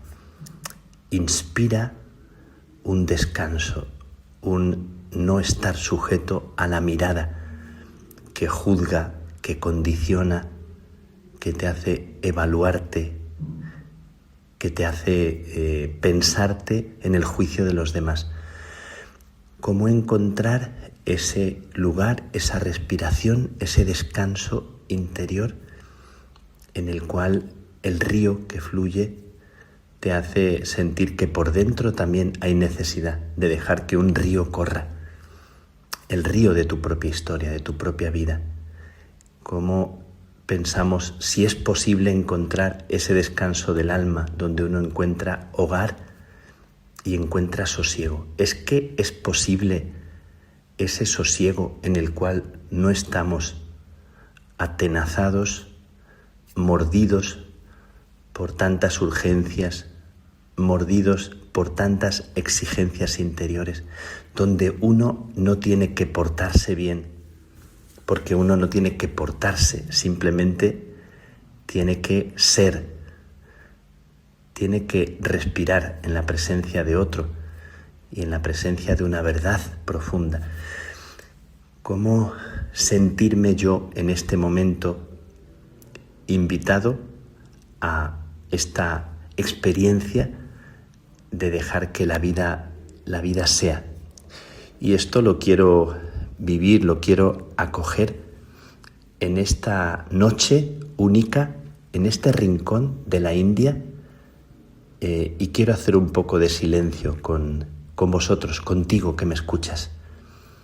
Repaso delante de vosotros algunos rincones que han iluminado, que me han tocado por dentro, que me han hecho volver a sentir como esa sensación interior de una frescura que recuerda una fuente que emana y corre. En cada momento, en cada instante, me encuentro con las miradas de algunos jóvenes seminaristas, jóvenes que están iniciando la vida religiosa, y encuentro que esas miradas son como un pozo de agua transparente que me recuerdan la mirada de Dios, que es una mirada transparente, pura, limpia. Me encuentro en su mirada cuando me han recibido, cuando hemos conversado. Encuentro como algo tan puro, tan limpio, que refresca el alma. y me dejo refrescar, me dejo llover por esa mirada. Y me encuentro con un anciano que está en la cama, que está postrado, un hombre de gran sabiduría que me recuerda el latir profundo de los hombres sabios que saben escuchar y saben decir una palabra que nace de lo profundo del corazón. Y también me recuerda la vida y me arropa y me hace pensar que mi vida también pasará, que mi vida también en un momento tendrá un final. Y me recuerda el presente, este presente en el que estamos, que es un presente lleno de vida y que está amenazado siempre de dispersión, de desasosiego, de idas y venidas. Y me recuerda mi propia vida, recorriendo países, recorriendo lugares, pero recorriéndolos como quien encuentra pozos de vida, como quien encuentra luces en medio del vaivén. Y encuentro paz en cada paso que doy. Y quiero con vosotros repasar rincones en los que he entrado y he encontrado personas sentadas en el suelo en adoración. Me ha detenido el tiempo cuando he entrado en una capilla de adoración y he encontrado una joven con las manos abiertas sentada en el suelo y mirando al Santísimo, mirando al Señor en el pan blanco y redondo. He encontrado en esa mirada, en esa posición totalmente dirigida, como quien no tiene otra cosa que hacer, hacia ese misterio de vida, hacia esa fuente blanca de respiración honda. He encontrado como una descarga interior invitándome a dejarme yo también, y me he puesto detrás en mi lugar, en una silla, a mirar sin hacer nada. He encontrado un joven que estaba delante de una imagen del Sagrado Corazón, que estaba también sentado, observando, mirando, y un anciano que tocaba una imagen, tocaba la imagen con mucha reverencia. Me he encontrado también un hombre que con las manos abiertas rezaba delante también del Señor, y un grupo de jóvenes que adoraban el Santísimo en el silencio de una capilla. Silencio que adora. Quiero con vosotros hacer una oración, quiero hacer silencio al caer el día, en este lugar de espiritualidad profunda, en este lugar de pies descalzos, en este lugar donde encuentro la vida sencilla de tantas personas que cuando se te acercan te miran con todo su cuerpo, con todo su ser, te prestan una atención con una intensidad que me sobrecoge, y te sientes invitado a prestar atención a lo que importa, a intentar vigilar que estamos tan lejos de ese lugar donde la simplicidad es posible, y de las cosas que más les impresionan a las personas con las que estoy estos días es la simplicidad, la sencillez, la no complicación. Personas que te recuerdan que no tenemos que ponernos de puntillas, ni imitar a nadie, ni inventar palabras bonitas, ni hacer discursos que sean discursos para agradar a nadie. Me trasladan a ese lugar donde nació la historia de mi propia espiritualidad, el regalo de haber recibido algo que me hizo sentirme querido. Estoy ante ti, Señor. Estoy ante tu mirada en el silencio de estos días.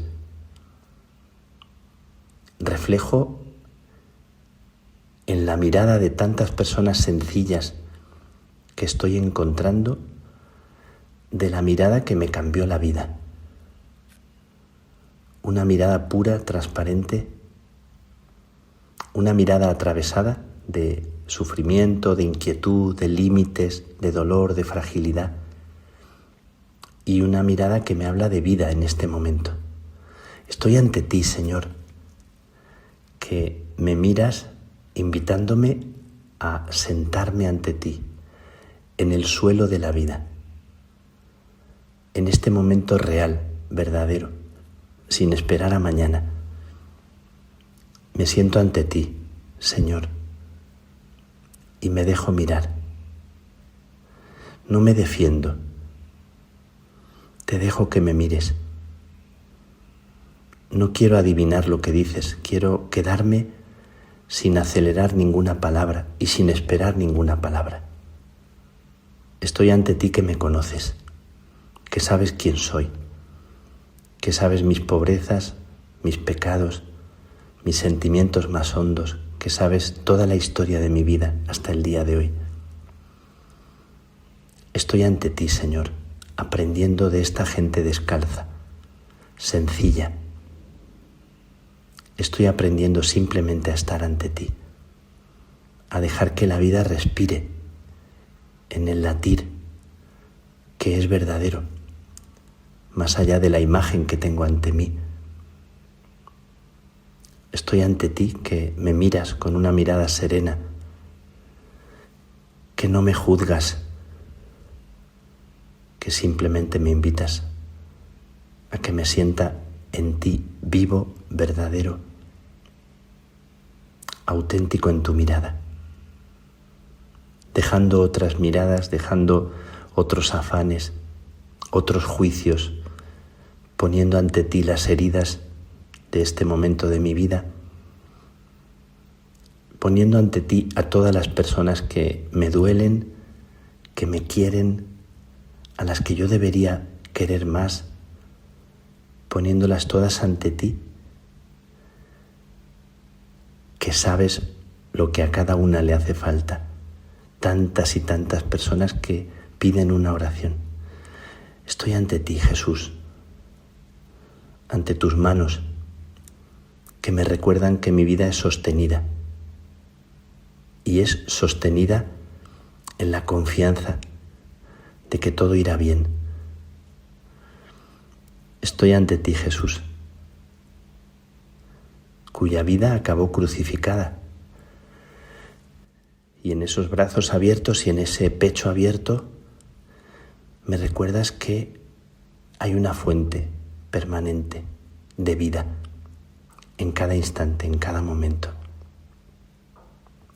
Veo tus pies que me ayudan a pensar en la firmeza con la que tú anduviste el camino, invitándome a pisar este suelo como sintiendo que es en la palma de tu mano, en tu seguridad, en la confianza que tú tienes en mí. Estoy ante ti, Jesús, en este silencio de la noche, en este rincón del mundo, donde todo se para y todo se detiene por un instante, y hago silencio, y mi corazón quiere descansar en ti. Dame, Señor, lo que más falta me hace. Regálame lo que tú sabes más necesito. Ayúdame a no buscarme a mí, sino a dejar que la gracia que tú me estás regalando ahora sea el secreto de este momento de mi vida. No pido nada, pido aprender a vivir y a respirar en tu presencia. Y quiero decirte gracias.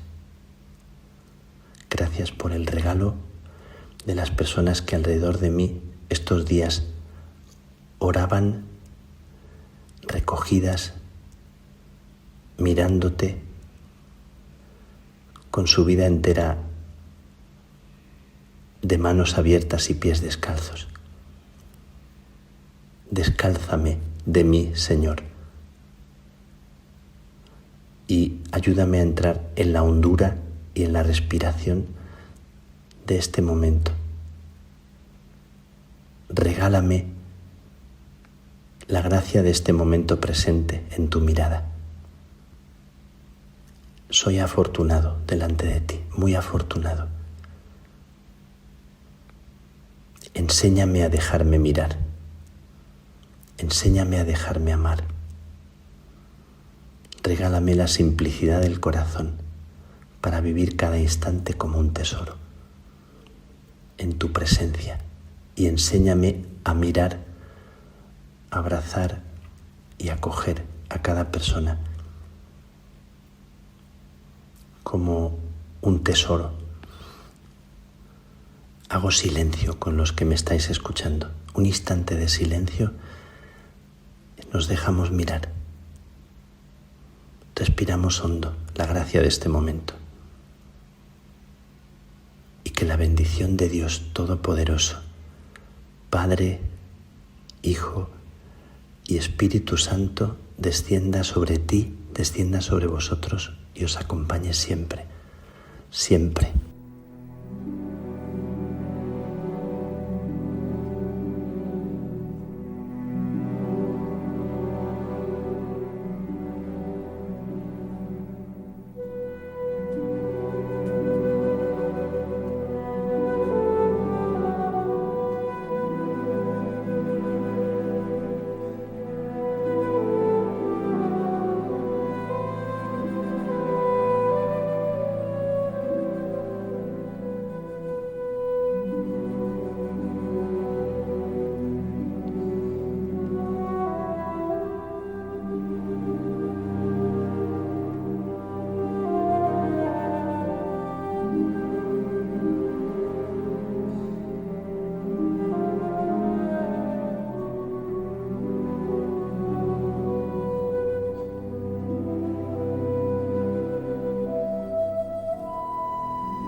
Cayetana Jairi Johnson, en Jesús en su tierra, nos habla esta noche de las mujeres de la tribu de Asher.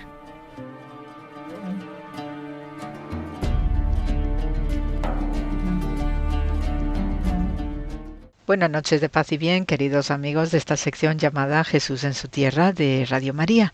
Y bien, pues voy a comentar en el programa de hoy pues detalles relacionados especialmente con la presentación del bebé Jesús en el templo de Jerusalén, ¿no? Que también lo tenemos reciente en nuestro calendario litúrgico a comienzos del mes al corriente de febrero.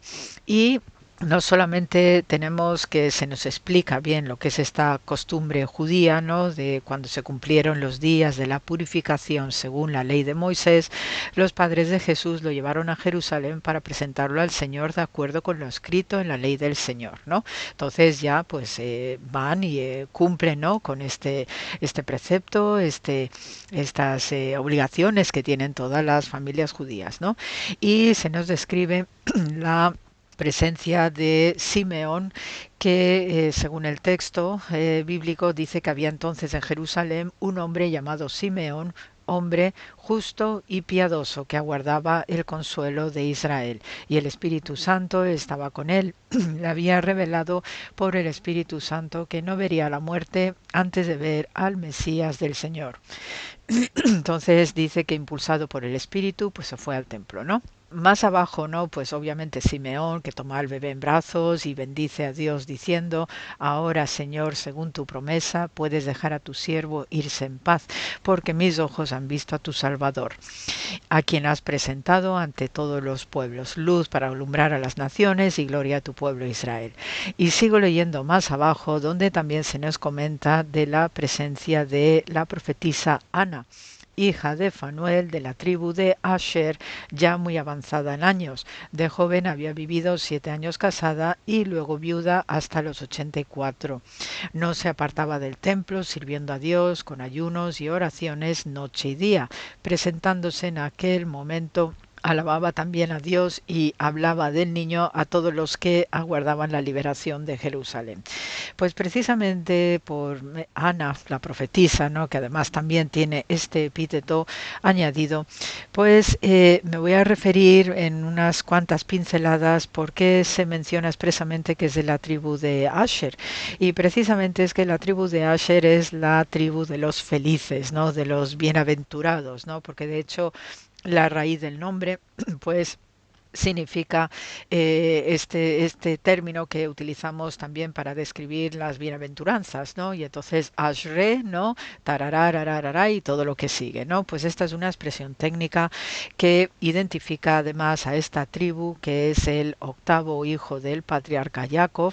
También pues se posicionó en su momento, históricamente hablando, al lado de David, ya cuando el mismo rey Shaul pues había caído en desgracia, y desde el punto de vista territorial se le localiza en lo que es la costa mediterránea, lo que es el antiguo territorio de los fenicios, comparte espacio, ¿no? Con los fenicios también, llega fácilmente hasta la zona de Haifa aproximadamente, y luego también tiene parte de territorio en unos valles de tanto de la Alta como de la Baja Galilea, ¿no? Entonces precisamente por esta territorialidad interna, ya más alejada de la costa mediterránea, pues roza también lo que es la zona de Nazaret. Y es que hay una conexión también muy bonita entre este dominio territorial de la tribu de Asher, las bondades que tienen los hijos, los descendientes de esta tribu de Asher, porque se les suele considerar personas llenas de rectitud, personalidades justas, ¿no? Según la definición bíblica. También saben vivir con una paz y una tranquilidad alrededor, que por eso se les considera la tribu de los felices, ¿no? Y igualmente por esta rectitud moral, pues también los comentarios bíblicos acerca de ellos recomiendan la presencia de miembros de la tribu de Asher alrededor de todo lo que tiene que ver los santuarios, y especialmente el santuario de Jerusalén. Y tanto es así que las mujeres de la tribu de Asher pues suelen tener una belleza muy especial, muy singular, y por eso también pues se recomienda a las mujeres de la tribu de Asher para que estén haciendo cosas en el templo, como está haciendo Hannah la profetisa, ¿no?, en esta presentación del niño Jesús, pero también son las mujeres ideales para casarse con los sacerdotes también del templo de Jerusalén, o sacerdotes en general en el campo judío. Esto entronca muy bien también con, descripciones que tenemos de María de Nazaret, y dado que Nazaret tiene esta proximidad, ¿no?, dentro de lo que es el territorio de Asher, pues curiosamente nos aparece una descripción del anónimo peregrino de Piacenza, que es del siglo VI, y las fechas que se suelen dar para este peregrino es del 570, ¿no?, de era cristiana, y de repente pues arranca en latín haciendo una descripción de la belleza de María de Nazaret en lo que es el itinerarium de este peregrino de Piacenza, ¿no? Y entonces, en vez de darnos, digamos, un aspecto teológico, ¿no?, de las descripciones de María de Nazaret, pues también destaca, ¿no?, la belleza propia de las mujeres de Nazaret y en particular de María, ¿no?, la madre de Jesús, ¿no? Y entonces dice que la belleza de las mujeres de Nazaret pues tienen tal nivel, tan elevación, que no se encuentra ningún tipo de mujer de este calibre en todo el país. También que dice que la belleza particular de María de Nazaret pues era un don de Dios, y que también refleja este espíritu, ¿no?, de lo que es la belleza que viene del espíritu, ¿no?, que luego se traduce a nivel físico, que es propio de todo este conjunto también que comparten las mujeres de la tribu de Asher. Aportan, digamos, paz, aportan convivencia, aportan buenas relaciones, ¿no?, y también muchísimo amor, porque precisamente por la belleza interna y externa de estas mujeres, pues llenan también de amor todo el ambiente que les rodea. Por eso pues a todo el conjunto de la tribu de Asher pues se les llama la tribu de los felices. También pues precisamente por la fertilidad del terreno de este territorio de Asher, que comprende también la zona de Nazaret, pues se sabe ya que por las fechas que viaja este anónimo peregrino de Piacenza, pues se consideraba todo aquello un paraíso, ¿no?, por la fertilidad del trigo, la fertilidad de las frutas, la fertilidad también en la producción del vino, el aceite, y que hasta incluso los trigos, ¿no?, los cereales, ¿no?, las plantas eran tremendamente altas, que incluso superaban la altura humana de aquel entonces, que debía ser pues en mujeres unos 65 y unos 70 en los hombres, ¿no? También pues este peregrino menciona que en la casa de María de Nazaret pues se había construido una basílica, ¿no?, y ahí ya tenemos estos ecos de las basílicas bizantinas, ¿no?, que ya sabemos que desde el siglo IV pues estaban, digamos, proyectando por todos los lugares santos, ¿no?, referidos a la Sagrada Familia, como tenemos la Basílica de la Natividad de Belén, también tenemos la Basílica del Santo Sepulcro, y igualmente en la casa de María de Nazaret pues también van a levantar una basílica que no es de un tamaño descomunal como las otras, pero sí que tiene el encanto de preservar precisamente lo que es el entorno sagrado, feliz, bello de la casa de María de Nazaret, ¿no? Entonces, según la descripción que os voy a leer de este peregrino, dice que viajamos hasta la ciudad de Nazaret, donde ocurren muchos milagros. La casa de Santa María es ahora una basílica y sus ropas son causa de frecuentes milagros. Fijaos, como dice que todavía incluso hasta se conservan, ¿no?, las prendas de vestir de la propia María de Nazaret. Entonces también pues todo lo que implica los objetos, ¿no?, que están en contacto de una persona santa, pues esto también lo compartimos culturalmente, ¿no?, desde el punto de vista cristiano, con también eso que llamamos reliquias, ¿no?, con vestimentas, con cabello, a lo mejor, con algún calzado, ¿no?, todas estas cositas, ¿no?, pues también son causa u origen de milagros. Dice que las mujeres hebreas de esa ciudad son más guapas que cualquier otra en todo el país. Afirman que este es un regalo de Santa María, pues también dicen que era pariente suya. Aunque no hay un gran afecto entre hebreos y cristianos, estas mujeres logran reconciliar y pacificar todas las confrontaciones que se puedan dar entre unos y otros. La región es un paraíso, con maíz y frutas como Egipto. La región es pequeña, pero en cuanto a vino, aceite y manzanas es superior a Egipto. El mijo es anormalmente alto y los tallos son más grandes que la altura de un hombre.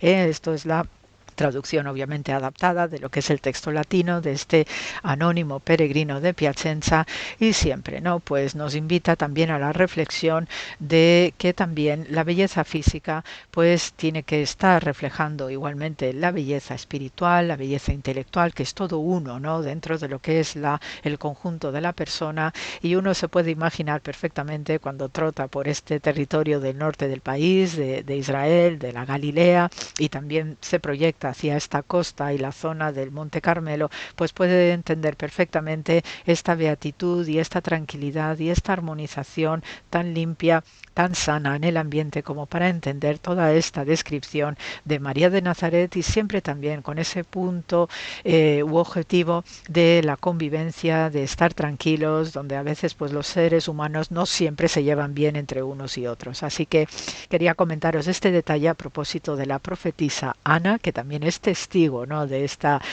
presentación del bebé Jesús en el templo junto con Simeón, y cómo pues esta descripción de Ana, no, pues se corresponde perfectamente con las descripciones judías de todas las mujeres, en particular de la tribu de Asher, y cómo ella además tiene este tratamiento de profetisa.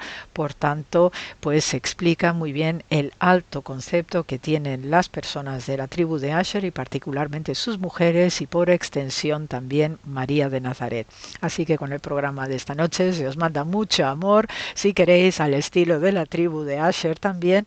Gracias por la escucha y hasta la semana que viene.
Somos morada en el Espíritu y sobre esta verdad reflexionan la hermana Carmen Pérez y José Manuel Palomeque. Esta semana estamos de celebración porque ha sido el cumpleaños de la hermana Carmen y desde aquí la queremos felicitar.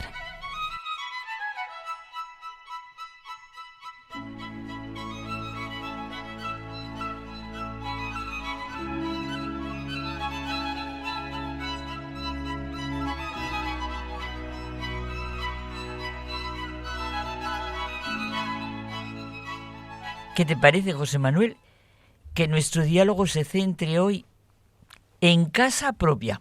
Bueno, mejor que en ajena.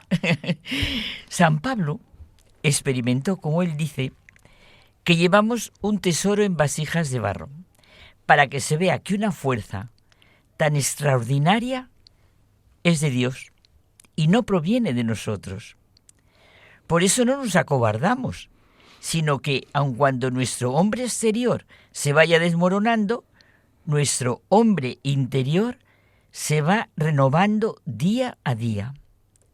Nuestra fe, nuestra esperanza y confianza en Dios nos hace sentir y vivir lo que verdaderamente es nuestro interior, nuestra semejanza a Jesucristo por su Espíritu en nosotros. Somos morada del Espíritu Santo. Somos templo del Espíritu Santo. Dios habita en nosotros a través de su Espíritu y, por tanto, nuestro cuerpo y el de los demás tiene que ser cuidado como un lugar sagrado. Nuestra fe, nuestra vida interior, sí está en vaso de barro, dice el Papa León XIV, y dice que se refiere a nuestra fragilidad humana y la necesidad de buscar la verdad y la belleza en nuestra vida diaria. Nos renovamos día a día. La metáfora del vaso de barro representa nuestra naturaleza humana, con sus límites y debilidades, mientras que la fe y la vida interior representan la luz y la gracia que Dios nos ofrece. ¿Cómo se renueva nuestro hombre interior, nuestra casa propia, día a día? Evidentemente, pero que no sean palabras, abriéndonos al Espíritu de Dios, que Él guíe nuestros pasos cada día en este mundo desafiante y encontrar paz y alegría en cada situación, no dejarnos hundir por miedos, temores, ideologías, opiniones de los demás. Claro, Carmen, es que todo lo que ocurre fuera ha de ser orientado y enjuiciado desde dentro. Es cierto que lo interior está llamado, despertado y nutrido desde fuera. Pero aquí está el quid de la cuestión. Esto es lo importante, que todo despierte y nutra nuestra casa propia.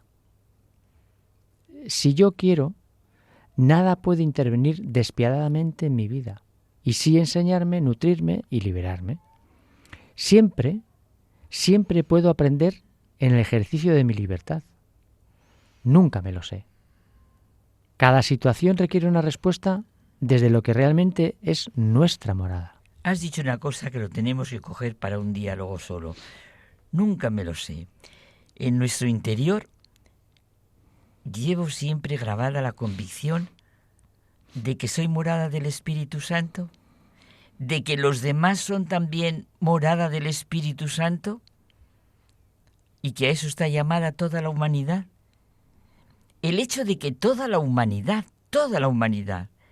está llamada a ser morada del Espíritu Santo, oye, esto es un concepto central en la teología cristiana, que implica que el Espíritu Santo puede habitar en las vidas de las personas a través del nacimiento, del nuevo nacimiento en Cristo, claro. Todos estamos invitados a recibirlo y a vivir en comunión con Él a través de la fe en Jesucristo. Citábamos tú y yo un día en nuestros diálogos a Karl Jasper, un psiquiatra, filósofo, que tuvo una fuerte influencia en la filosofía moderna, en la psiquiatría, y en la teología. Me refiero a su certeza de que el hombre es lo que es debido a aquello que convierte en suyo. Y una imagen muy gráfica es que en la partitura de nuestra vida, con las mismas notas de la escala musical, con los mismos recursos acústicos, pues oye, unos escriben fugas, otros valses, otros sinfonías, otros marchas, bueno, o ruidos más o menos desagradables, y otros no saben ni siquiera escuchar lo que otros componen. Mira, muchos estudios ponen de manifiesto que nuestras actitudes están determinadas en un 10% por factores externos y en un 90% por nuestro propio interior.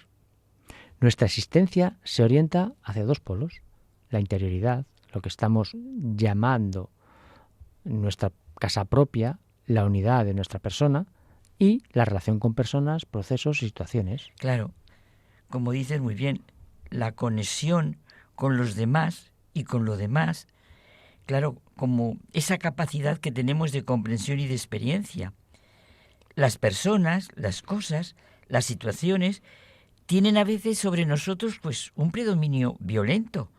Nos sentimos mal, airados, una actitud de reclamo, de exigencia, de violencia, de venganza justa, entre comillas, que nos decimos a nosotros mismos. En el mejor de los casos, nos engañamos y soltamos solo una palabra, sí, puede ser, solo un gesto, solo una contenida recriminación o lección, Dios mío, que no nos nutre, ni nos hace más libre, ni nos permite sentirnos bien. En realidad, es que estamos, como decíamos un día, en la misma dinámica de la que nos estamos quejando y nos duele. No estamos viviendo desde nuestra morada interior, desde nuestro ser morada del Espíritu Santo, en lo que es y será nuestra propia personal casa con intimidad y luz. La persona libre exige todo de sí mismo. La persona que en el fondo es mediocre lo reclama, lo exige y espera todo de los demás.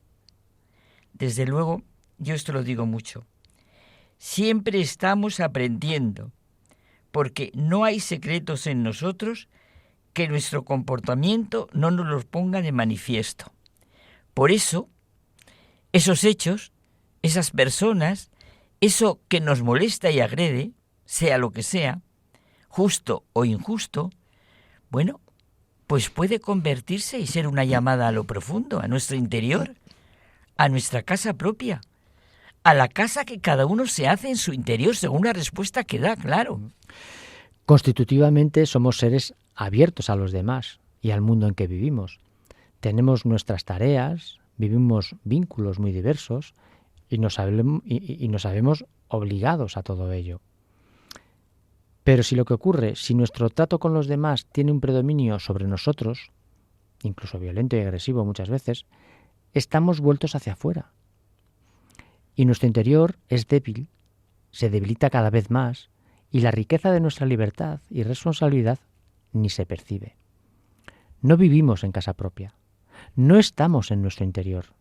Somos hombres dispersos, vueltos hacia afuera, a merced de todo, invadidos por cualquier palabra, ideología, suceso, cualquier viento nos afecta. Es cierto, José Manuel. Desde luego nuestro momento actual no propicia nuestra interioridad. Y nos parece movernos como peces en un acuario a los que se pueden observar en todo lo que hacen y juzgarlos desde las más diversas posturas y esquemas. Pero nuestra casa propia siempre comporta un juicio, una conciencia personal. Mi vida, es verdad, como tú decías, no puede disolverse en reacciones hacia afuera, como un no estar en ningún sitio sin tener casa propia. Mi casa propia significa que siento y vivo mi vida en un tú, que soy morada de Dios. Mi interioridad, mi conciencia, mis juicios y respuestas, siempre ante la mirada de Dios. Estar en mi verdadera casa significa que estoy en diálogo con Él, que busco el rostro de Dios. Vivo hacia su presencia, en su presencia. Si hablo con alguien, es evidente que busco con mis ojos los suyos y entro en contacto con su expresión. Vamos, sé a quién dirijo mi palabra. Claro, y es que la vida humana es la de un ser en diálogo. Mi relación con Dios es la constitutiva de mi vida y en la que me encuentro con los otros, con los tú. Solo desde mi propia casa me puedo encontrar con Dios y con los demás. Mi propia casa implica que procure comprender las preguntas que brotan de mi interior y no viva de pobres y secas respuestas externas.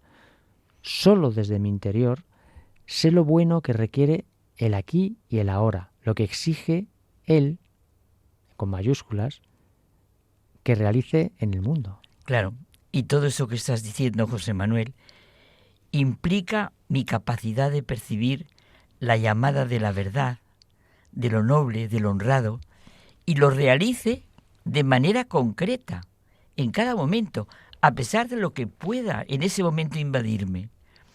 Esta vivencia de unificar toda nuestra vida, de interioridad, de concentración, significa que se me hace patente como vivir en el interior de mi personalidad y el exterior del mundo.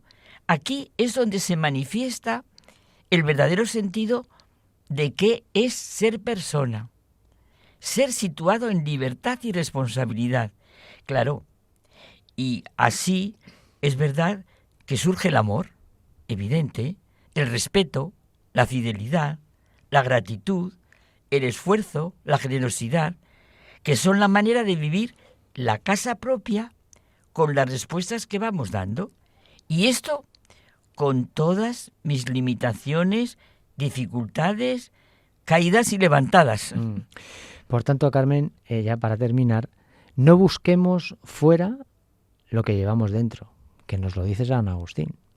La verdad no se encuentra en el mundo exterior, sino dentro de uno mismo. Justo.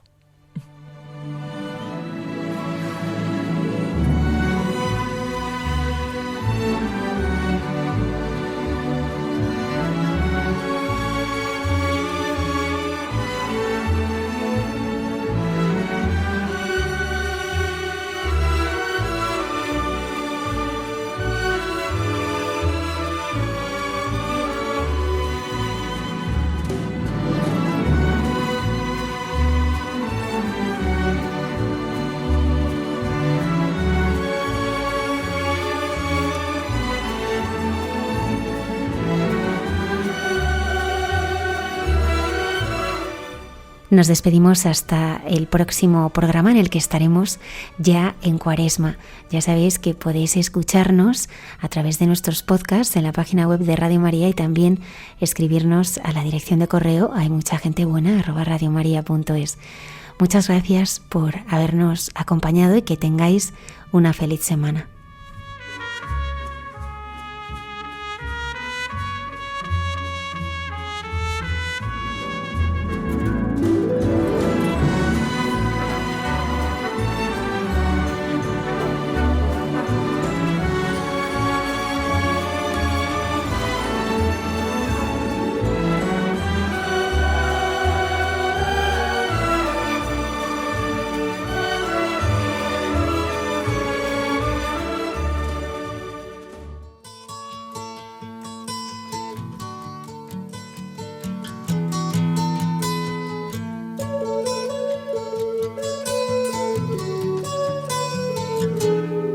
Han escuchado en Radio María Hay mucha gente buena, un programa que dirige Almudena Delgado.